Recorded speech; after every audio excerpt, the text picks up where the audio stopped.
வணக்கம். சுபிக்ஷா டிவி அன்பர்களுக்கு என் அன்பான வணக்கம்.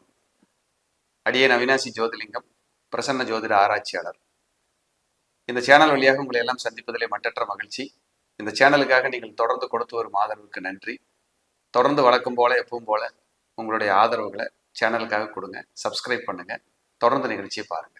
இன்னைக்கு பார்க்க இருக்கிற தலைப்பு ஜூன் மாதம் 2024க்கான ராசி பலன்கள்.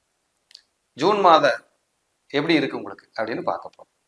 மிதுனம் காலச்சக்கரத்துக்கு 3வது ராசி, ஒரு காற்று ராசி, ரகசியத்தை தக்க வைக்க முடியாத ராசி. எதுனாலும் ஓப்பன் டாக், ஓப்பனா பேசினா தான் நிம்மதியா இருக்கும். சொல்லலைன்னா தலை வெடிச்சிடும். அப்படியான ராசி மிதுனம். மிதுன ராசி, மிதுன லக்னம், 2 பேர்த்துக்கும் இந்த இது பொருந்தும். இந்த ஜூன் மாசம் எப்படி இருக்குங்கிறத நம்ம பார்த்துருவோம். யதார்த்தமா இருப்பாங்க லைஃப்ல.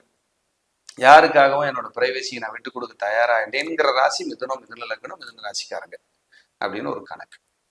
இந்த மாதம் ஜூன் மாதம் எப்படி இருக்கும்? முதல்ல உங்க ராசிநாதன் யாரு? புதன்.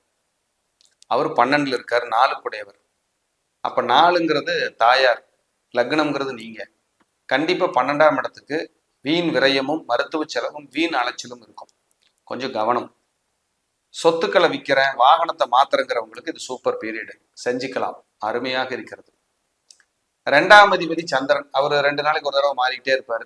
ஓகே, இந்த மாசம் வருமானம் அப்படிங்கிறது ஒன்றும் தப்பு வராது. 3ஆம் அதிபதி 12ல இருக்காரு. 3ங்கிறது முயற்சி. உங்க முயற்சி கொஞ்சம் அதிகரிக்கும். அதுக்காக மெனக்கெடணும், தூக்கம் கெடணும், ஓடணும் அப்படின்னு சொல்லுது. 3ங்கிறது அணிகலன்கள், ஜுவல்ஸ், சின்ன சின்ன அணிகலன்கள். அதை விற்கிறது, மாத்துறது, மாத்தி எடுக்கிற வேலை வரும், அது செய்வீங்க. 3ங்கிறது பத்திரம், டாக்குமெண்ட். 12ங்கிறது விற்பனை. ஒரு டாக்குமெண்ட் இருந்தா ரெடி பண்ணி அந்த இடத்த வித்து ரிலாக்ஸ் ஆகுது அப்படின்னு ஒரு கணக்கு சொல்லுது. 3ங்கிறது 3ஆம் இடம் அப்படிங்கிறது உங்க முயற்சி. 12ல இருக்கிறதுனால கொஞ்சம் முயற்சி வீக்கா இருக்கு. அது ஜூன் 15க்கு மேல மாறிடும். அதாவது முயற்சி ஸ்தானாதிபதி ராசிக்கோ லக்னத்துக்கோ வந்துடுறாரு. இது மிதுன லக்னத்துக்கும் ராசிக்குமே பொருந்தும். 4ல கேது இருக்கிறதுனால உடல் சோர்வு, மனசோர்வு, ஹெல்த் ஏதோ டிஸ்டர்ப், இருதய பயம், மனசுக்குள்ள ஏதாவது பேக் பெயின், வயிறு தொந்தரவு, இந்த மாதிரி பெண்களா இருந்தாலும் ஆண்களா இருந்தாலும் ஏதோ ஒரு டிஸ்டர்ப். படிக்கிற குழந்தைகளா இருந்தா கொஞ்சம் மெனக்கெட்டு படிக்க வைக்கும் ஜூன்ல. இல்ல அவங்களுக்காக கரியருக்காக ஏதாவது முடிவெடுக்கிறேன், இடம் மாத்துறேன், கொஞ்சம் லாங்கா போறோம் வர்றோம் அப்படின்னா அதுக்கான வாய்ப்பு இருக்கு. குழந்தை பிறப்புக்கான ஒரு ட்ரீட்மெண்ட் எடுக்கணும் சார். மிதுனம், நாங்க ரொம்ப நாளா குழந்தை இல்லாம இருக்கோம்னா இப்ப ட்ரீட்மெண்ட் எடுத்தா குழந்தை கிடைக்கும். அதுக்கான காலமா பார்க்கப்படுது. பூர்வீக சொத்து வித்தரலாமா சார்? விற்கணும், எங்களுக்கு அது வித்தாதான் கொஞ்சம் ரிலாக்ஸ் ஆக முடியும்னா விற்கலாம், அது சொல்லுது. குழந்தை ஹெல்த் இஷ்யூஸ் வராம கீழே மேல விழுகாம பார்த்துக்கணும் குழந்தைகளை, அது ரொம்ப ரொம்ப முக்கியம் அப்படிங்கிறது. உங்க மகனுக்கோ மகளுக்கோ தந்தைக்கும் தாய்க்கும் உள்ள அந்த குழந்தைகளுக்கும் அப்பா அம்மாவுகளுக்கான கருத்து வேறுபாடுகள் கொஞ்சம் அதிகரிக்கும். கவனம். அவங்களால மனவேதனை, அழுகிறது, மனசு கஷ்டப்படுறது, காயப்படுறது, இந்த மாதிரி எல்லாம் எட்டி பார்க்கும். இதெல்லாம் இல்லாம கொஞ்சம் நிதானிச்சு பொறுமையா பேசி போய்க்குங்க. ஏன்னா உங்க ராசிநாதன் யாரு கூட போய் உட்கார்ந்துருக்காருன்னா பாதகாதிபதியோட. உங்க லக்னாதிபதியும் வச்சுக்கோங்க மிதுனம், புதன் பாதகாதிபதியோட, அதே போல உங்களுக்கு 3ஆம் அதிபதியோட, 5ஆம் அதிபதி 12ஆம் அதிபதியோட இப்படி சேர்ந்து உட்கார்ந்துருக்காரு. அது ஒரு விதத்துல நன்மை, ஒரு விதத்துல தீமை, 2 கலந்துதான் நடக்கும். சுபகாரியத்துக்காக முயற்சி பண்றவங்க ஜூனுக்கு 12க்கு மேல அந்த சுபகாரியம் எல்லாம் உங்களுக்கு பலம். கல்யாணம், காதுகுத்து, சீமந்தம், வீடு கிரகப்பிரவேசம், இதுக்கான முயற்சிகள் பண்றேன் அப்படிங்கிறவங்களுக்கு அது பலிதம் பண்ணி கொடுக்கும், நல்லா இருக்கும். ஏதாவது முக்கிய முடிவுகள் எடுக்கிறீங்கன்னா அதுக்கு ஒரு பலமா இருக்கும் அப்படிங்கிறது ஒரு கணக்கு. அதே போல இதுல முயற்சி ஸ்தானாதிபதி ஜூன் 15க்கு மேல மாறுறதுங்கிறது, இனி எடுக்கிற முயற்சியில ஜூன் 15க்கு மேல வெற்றி. 5 குடையவனும் முயற்சி ஸ்தானாதிபதியும் லக்னம் ராசியாதிபதியும் புதனும் சேர்ந்து ஒன்னா வரப்போறாங்க. ஜூன் 12, 13க்கு மேல ஆல்மோஸ்ட் 3 பேர் ஒன்று சேருவாங்க. இது முக்கூட்டு கிரகங்கள், ரொம்ப விசேஷம். எல்லாமே பலிதமாகும். ஜூன் 12, 13க்கு மேல மெல்ல ரிலாக்ஸ் ஆவீங்க மிதனத்துக்காரங்க, மிதன லக்னக்காரங்க. நிறைய ஆப்பர்ச்சுனிட்டிஸ் கிடைக்கும். படிக்கிற குழந்தைகளா இருந்தா பிரம்மாண்டமான வெற்றி கிடைக்கும், வளர்ச்சி கிடைக்கும் அப்படிங்கிறது கணக்கு. இதெல்லாமே ஒரு 80% கண்டிப்பா பொருந்தி வரும்.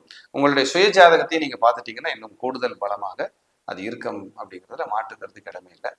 அதே போல இப்ப இருக்கிற மாதிரி உங்களுக்கு நிலைகள் இருக்காது. ஜூன் 12, 14, 15 அந்த மாதிரி தேதிகள்ல மாற ஆரம்பிச்சிடும். கொஞ்சம் நெருக்கடிகள்லாம் குறைய ஆரம்பிக்கும்.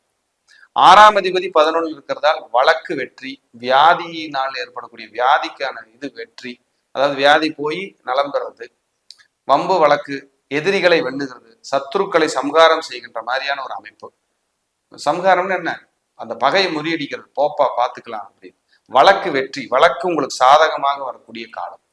6-11 தொடர்பு உங்கள் லக்னத்துக்கு. இப்போ 6-11 வழக்கு வெற்றி தான்.